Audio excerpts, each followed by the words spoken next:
Hello everyone, welcome to contest softex ed YouTube channel. आप हमारे channel पर दिखाए गए वीडियो के एक्सपर्ट एडवाइस और एक्सपर्ट सर्विसेज के लिए हमारे ईमेल tds@airtelmail.in पे जरूर से कांटेक्ट करें। तो आइए आज का वीडियो हम स्टार्ट करते हैं। तो बेसिकली आज के वीडियो में हम बात करने वाले हैं कि कैसे आप ITR-1 यानी इनकम टैक्स रिटर्न 1 को ऑनलाइन फिल कर सकते हैं, वो भी बहुत ही आसानी से। तो आइए बिना देर किए हम इस वीडियो को स्टार्ट करते हैं। तो आपको इसके लिए सबसे पहले अपना ब्राउज़र खोल लेना है। अपने ब्राउज़र में आपको एक URL डालना है जो कि इनकम टैक्स इंडिया e-filing.gov.in। ये URL आपको स्क्रीन पर नज़र आ रहा होगा। ये सेम URL आपको अपने ब्राउज़र में डाल के इस पेज पे जाना है।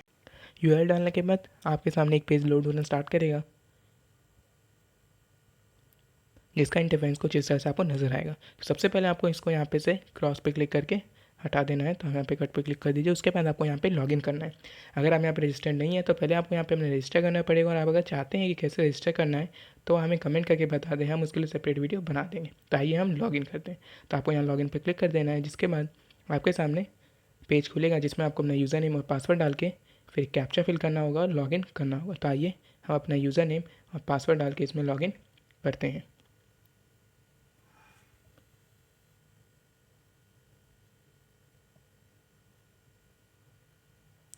पासवर्ड डालने के बाद हम यहाँ नीचे कैप्चा फिल करेंगे।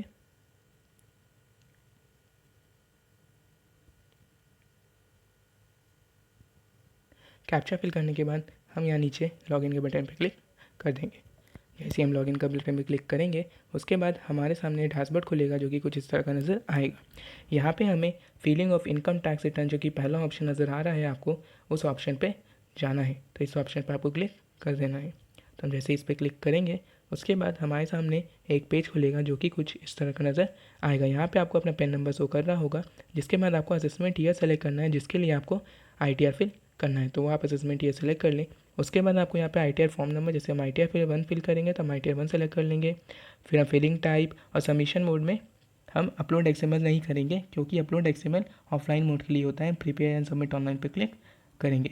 उसके बाद यहाँ पे आपको कुछ डिटेल नज़र आ रहे होंगे जो कि ऑटो फिल आएंगे फॉर्म में, जो कि आपकी सहूलियत के लिए होंगे। आप इसे चेंज कर सकते हैं। फिर यहाँ से आपको अपना बैंक अकाउंट सेलेक्ट करना है जिसमें आपको रिफंड चाहिए, और फिर आपको यहाँ कंटिन्यू पे क्लिक करके यहाँ से एग्री पे क्लिक कर देना है, यहाँ चेक बॉक्स पे, फिर कंटिन्यू पे क्लिक कर देना है। उसके बाद आपके सामने एक पेज खुलेगा जिसका इंटरफेरेंस कुछ इस तरह का आपको नज़र आएगा। यहाँ पे कुछ जनरल इंस्ट्रक्शन दिए हुए हैं ITR फॉर्म फिलिंग के बारे में, जिनको आपको ध्यान से पढ़ लेना है। मैं कुछ बेसिक डिटेल्स आपको बता देता हूँ कि फॉर्म फिलिंग के टाइम आपको बहुत से डिटेल ऑटो फिल मिलेंगे, जिसे आप चेंज कर सकेंगे कुछ डिटेल्स को। साथ ही साथ आपको यहाँ पे ऊपर सीज़न टाइमर दिख रहा होगा, मैं दिखा देता हूँ। यहाँ पे आइडियल सीजन टाइमर, आपको इस टाइमर से पहले अपने फॉर्म फिल कर देना है, नहीं तो आप लॉग आउट हो जाएंगे। साथ ही साथ आपको सेव ड्राफ्ट करते रहना है ताकि आपका डिटेल सेव होते रहे। तो आइए अब पार्ट ए जनरल इन्फॉर्मेशन चलते हैं, जहाँ पे आपका जो आपने रजिस्ट्रेशन टाइम की डिटेल दी होंगी वो सारी डिटेल यहाँ शो करेंगे। आपका pan card, name, address, mobile number, email address, वो सारी डिटेल यहाँ पे आपको नज़र आएंगे, जिनको आपको एक बार क्रॉस चेक कर लेना है। फिर हम उसी फॉर्म में अगर नीचे आएंगे जहाँ पे आपको नेचर ऑफ एम्प्लॉयमेंट सेलेक्ट करना होगा कि आप किस टाइप के एम्प्लॉयमेंट है, सेंट्रल या स्टेट गवर्नमेंट में है, या फिर अदर पेंशनर है, या अदर यानी कि आप प्राइवेट सेक्टर में। तो हम यहाँ पे अदर सेलेक्ट कर लेते हैं प्राइवेट सेक्टर के सिनेरियो में। उसके बाद नीचे यहाँ कुछ नए डिस्क्लोजर ऐड किए गए जिनकी डिटेल आपको यहाँ पे देनी होगी। जैसे कि मान लीजिए आपका जो करंट अकाउंट है एक या एक से ज़्यादा आपके जो करंट अकाउंट है टोटल जो वैल्यू है वो एक से एक्सीड किया है फाइनेंशियल ईयर में, या आपने फॉरेन ट्रैवल किया है तो उसमें आपका 2 लाख रुपए से ज़्यादा का खर्च हुआ है, या फिर आपका इलेक्ट्रिसिटी बिल अगर 1 लाख से ज़्यादा आता है तो उसका डिटेल आपको यहाँ पे देना होगा। जैसे कि सिंपली आपको कुछ नहीं करना है, यहाँ से आपको येस पे क्लिक करके आपको सेलेक्ट कर लेना है जो भी ऑप्शन आपका हो, फिर सिंपली यहाँ पे आपको अमाउंट डाल देना है। अगर आप किसी में फॉल नहीं करते हैं तो आप सिंपली नो पे क्लिक कर दीजिए और इसे छोड़ दीजिए। तो आइए हम सिंपली नो पे क्लिक कर देते हैं।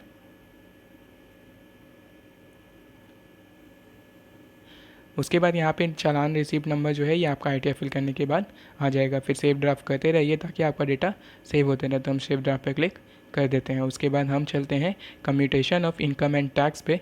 यही मेन आपकी सीट है बेसिकली, और इसमें आपको अपने इनकम और टैक्स के बारे में सारी डिटेल देना है और इसको ध्यान से भरिएगा।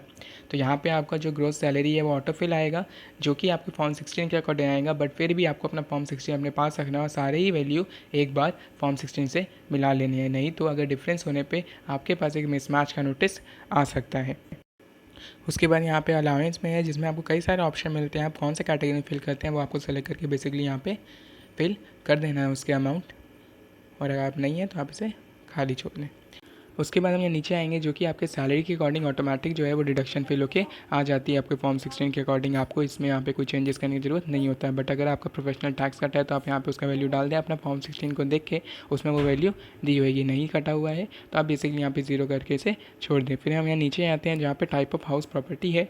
यहाँ पे आपको पहले सेलेक्ट कर लेना है कि आपका क्या है, सेल्फ ऑक्यूपाइड है या रेंट आउट है, यानी आपने रेंट पे दे रखा है या फिर आपने खुद रहते हैं वहाँ पे। तो सेल्फ ऑक्यूपाइड पे क्लिक कर दीजिए। सेल्फ ऑक्यूपाइड पे क्लिक कर लीजिएगा तो आपको फिर यहाँ पे मान लीजिए आपने लोन ले रखा है घर पे, तो आप कितना इंटरेस्ट पे करते हैं उसका तो आपको यहाँ पे कैलकुलेट करके डाल देना है, उसका आपको फिर डिडक्शन मिल जाता है। तो आइए हम यहाँ पे डाल देते हैं। और अगर मान लीजिए आपने रेंट पे दे रखा है तो आपको यहाँ पे देना पड़ेगा कि आपने को कितना रेंट मिलता है उसका।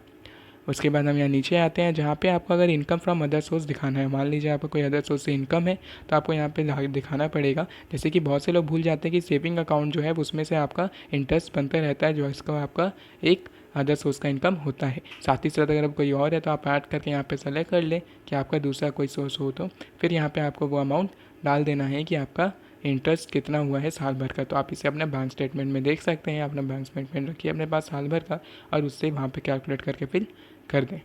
सेविंग अकाउंट में जो आपका इंटरेस्ट मिलता है उसका भी आपको डिडक्शन मिलता है, जिसका वैल्यू आपको नीचे डिडक्शन में यहाँ पे 80TTA में उसका वैल्यू डालना होता है। तो आपका 80TTA है, यहाँ पे आपको वो वैल्यू डाल देना है जो भी आपका इंटरेस्ट है, वो पूरा इंटरेस्ट आपको सेम वैल्यू यहाँ पे डाल देना है, जिसका बगल में आपको लिमिट ऑटोमेटिकली लग जाता है और इतना का आपको डिडक्शन मिल जाता है। लेकिन अगर आप सीनियर सिटीज़न है तो आपको ये वैल्यू 80TTB में डालना है यहाँ पे। इसमें आपको 50,000 तक का डिडक्शन मिलता है। तो ये वाला कॉलम आपका में एबल होगा अगर आप एक सीनियर सिटीज़न हैं तो। फिर से हम ऊपर आते हैं, यहाँ पे डिडक्शन मिलता है पेंशन के सिनेरियो में। अगर आप पेंशन वाले हैं तो आपको वहाँ पे डिडक्शन मिल जाएगा। और नीचे आपका ग्रॉस टोटल इनकम जो है वो कैलकुलेट हो गया है। फिर हम नीचे आते हैं पार्ट सी में, जहाँ पे एक नई चीज़ ऐड की गई है कोविड के कारण, कि मान लीजिए आपको इन्वेस्टमेंट जो है वो आप 31 मार्च तक नहीं करा पाए हैं और 1/7/2020 से 31/7/2020 तक किया है, तो आपको सिंपली उसके डिटेल भी यहाँ पे देने पड़ेंगे। तो उसके डिटेल देने के लिए आपको सिंपली यहाँ पे चेकबॉक्स पे यहाँ पे यस पे क्लिक कर देना है और फिर शेड्यूल DI में जाना है। तो आइए हम आपको बताते हैं कि शेड्यूल DI कहाँ है। यहाँ पे ऊपर आइएगा, यहाँ पे आपको शेड्यूल DI का टाइम मिलेगा। यहाँ पे आप देख सकते हैं 2 सेपरेट कॉलम बने हुए हैं, 31 मार्च से लेकर के और एक 4 से 31/7 तक वहाँ पे आपको डिटेल देना होगा। उसका हम वापस से आते हैं। अगर हमें नहीं किया हुआ है तो आप सिंपली यहाँ पे नो पे क्लिक कर दें। तो हम यहाँ नो पे क्लिक कर देते हैं, जैसा कि हमारा नहीं है। बट याद रखिएगा आपका ये प्रीवियस फाइनेंशियल ईयर के लिए हो, आपके नेक्स्ट फाइनेंशियल ईयर के लिए किया हो तो वहाँ पे आप फिल ना करिएगा। फिर यहाँ नीचे आते हैं जहाँ पे ATC में आपको लाइफ इंश्योरेंस पॉलिसी आपने ले रखा है तो उसका वैल्यू डालते हैं, जिसका आपको डिडक्शन मिल जाएगा। और भी कुछ डिडक्शन आपको मिल जाते हैं। फिर यहाँ पे 80D है जिसमें हेल्थ इंश्योरेंस पॉलिसी का आपको डिटेल देना होगा। इसके लिए आपके पास एक सेपरेट टैब बना हुआ है, यहाँ पे आप शेड्यूल 80D में जाइएगा।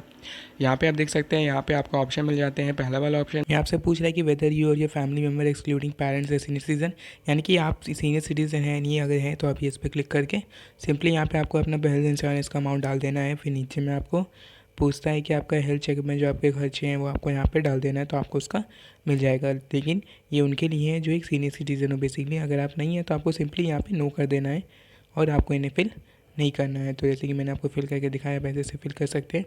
तो बेसिकली ये सीनियर सिटीजन का नहीं है तो मैं नो कर देता हूँ।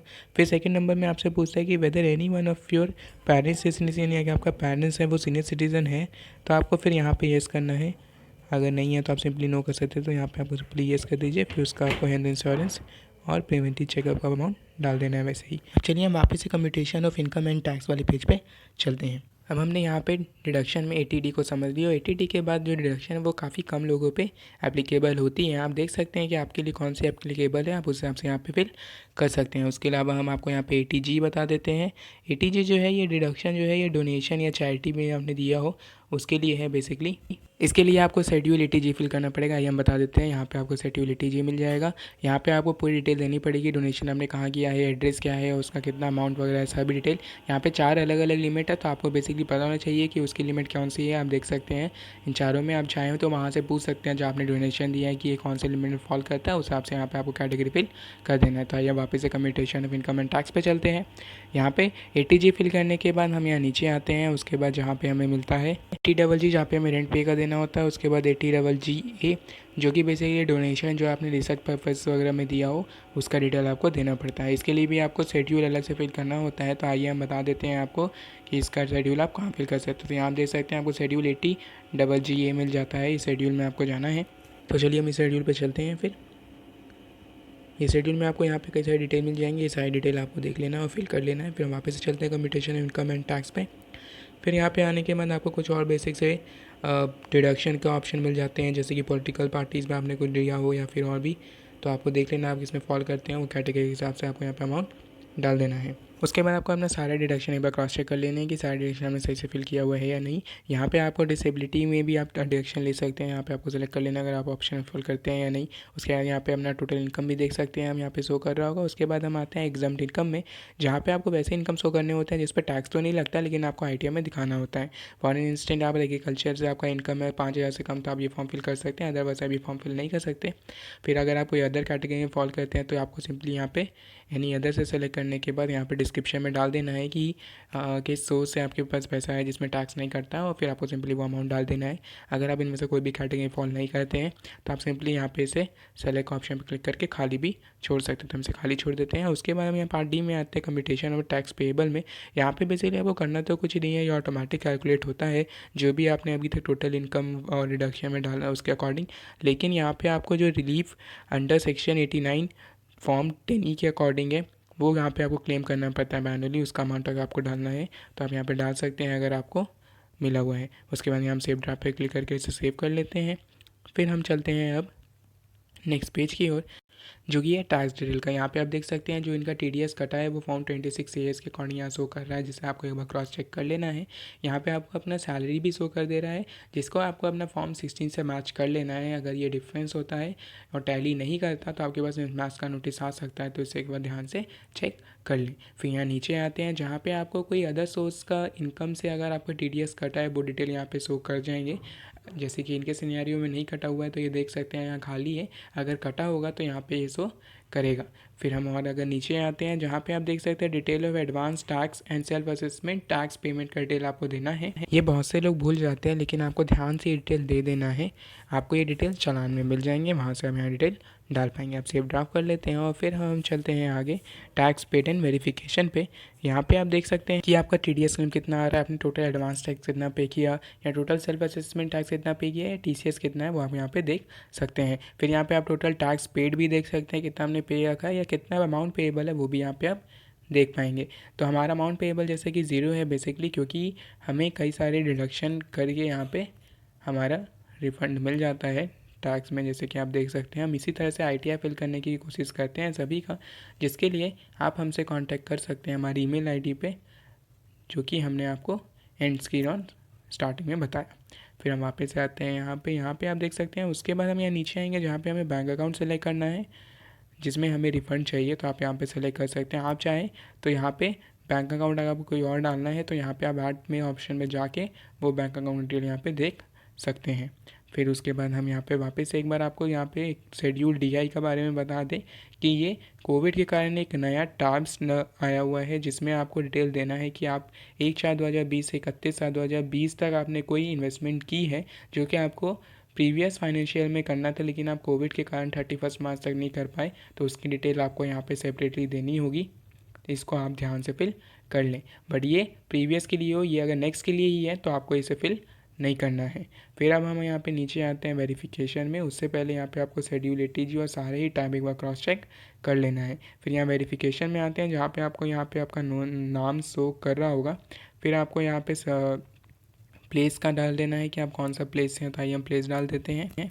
प्लेस डालने के बाद हम यहाँ पे किसके लिए फॉर्म फिल करें वो सेलेक्ट करना है। जैसे कि हम सेल्फ क्लिक करें तो हम सेल्फ पे क्लिक कर लेंगे। उसके बाद यहाँ वेरिफिकेशन वाले ऑप्शन में क्लिक कर लेना, तो हम 120 दिन के अंदर ई वेरीफाई करेंगे, तो हमने सेलेक्ट कर लिया। फिर सेव ड्राफ्ट पे क्लिक करेंगे एंड प्रीव्यू एंड सबमिट पे क्लिक करेंगे। प्रीव्यू एंड सबमिट पे क्लिक करने का मतलब ये नहीं होता कि आपने ये फॉर्म सबमिट कर दिया है, ये ऑलमोस्ट सेम हो गया है, जिससे आप एक बार क्रॉस चेक कर सकते हैं। आपको एक बार इसमें सारी डिटेल मिला लेना है आपके फॉर्म 16 और फॉर्म 26 एएस के अकॉर्डिंग की सारा ही डेटा एकदम सही हो, कुछ भी एरर ना हो। फिर हम यहाँ फाइनल सबमिट पे क्लिक करके इसे फाइनली सबमिट कर लेंगे, जिसके बाद आपका एक्नॉलेजमेंट नंबर जो है वो आपका ईमेल आईडी और आपके मोबाइल नंबर पे आ जाएगा। आप चाहें तो इसको PDF फॉर्म में भी डाउनलोड कर सकते हैं, जहाँ पे आपको यहाँ से ऑप्शन मिल जाता है। और अगर आपको कुछ एरर मिलता है तो आप इसे एडिट के बटन पे जाके इसे एडिट एक बार कर सकते हैं। अभी तक हमने आपको बता दिया है कि कैसे आप ITR का फॉर्म को फिल करके इसे फाइनली सबमिट कर सकते हैं। लेकिन जो आपके पास एक्नॉलेजमेंट आएगी उसमें लिखा होगा this is not a proof of filing ITR, क्योंकि हमने अभी तक फाइनल E-वेरिफिकेशन इसे नहीं किया। तो आइए हम करके बताते हैं। आप वापस डैशबोर्ड आइए, माई अकाउंट में आपको E-वेरीफाई रिटर्न का ऑप्शन नज़र आएगा, जिस पर आपको क्लिक कर देना है। जिसके बाद अगर आपका कोई भी पेंडिंग E-वेरिफिकेशन का ऑप्शन होगा तो यहाँ पे शो कर देगा। जैसे अभी हमारे पास नहीं है तो यहाँ पे एम्प्टी शो हो रहा है, अगर होता तो यहाँ पे शो कर देता है, जिसको आप आधार OTP के माध्यम से वेरीफाई कर सकते हैं। जिसके लिए आपका जो आधार से रजिस्टर्ड नंबर होगा उस पर एक OTP आएगा, जिसको आप डाल के ईजिली वेरीफाई कर सकते हैं। बट अगर आपको फिर भी कोई भी प्रॉब्लम होता है तो आप हमें कमेंट करके बता दें, उसके लिए हम जल्द से जल्द एक सेपरेट वीडियो बना के लाने की कोशिश करेंगे अपने चैनल के। तो इस तरह से हमने आपको बताया कि कैसे आप बहुत ही आसानी से अपना ITR 1 का फॉर्म फिल कर सकते हैं घर बैठे ऑनलाइन, बिना कोई दिक्कत के। फिर भी अगर आपको एक्सपर्ट एडवाइस चाहिए या फिर एक्सपर्ट सर्विसेज चाहिए form filling, ITR form filling, income tax return, GST से रिलेटेड या MSME से रिलेटेड, तो आप हमारी email ID tds@airtelmail.in पर जरूर से कॉन्टैक्ट करें। ऐसे ही वीडियो देखने के लिए हमारे चैनल को सब्सक्राइब कर दें, बेल आइकन प्रेस कर दें, ताकि आप कोई भी वीडियो मिस ना कर दें। और वीडियो पसंद आ रही हो तो इसे लाइक करना ना भूलें। Thank you for watching this video. जय जिनेंद्र, जय हिंद, जय भारत।